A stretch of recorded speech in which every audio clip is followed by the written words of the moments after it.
Hey everybody, welcome. My name is Marcus, and in this video I will show you how you can simply share a document in Zoom application. So let's start. The first thing you want to do is just be in Zoom, and when you're here you want to go on new meeting, or when you already started a meeting, it's just up to you.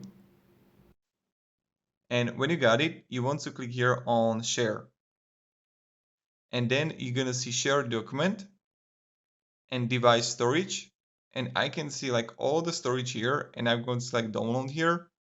And I got plenty of documents here, so I know I can go with common military terms, share. And now I can see like all the common military terms: breach, bullet, cadence, caliber, cam, blade, blowback, barrage,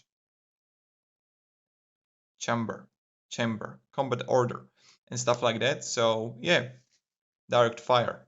So distance. So this is how you can easily share document in Zoom.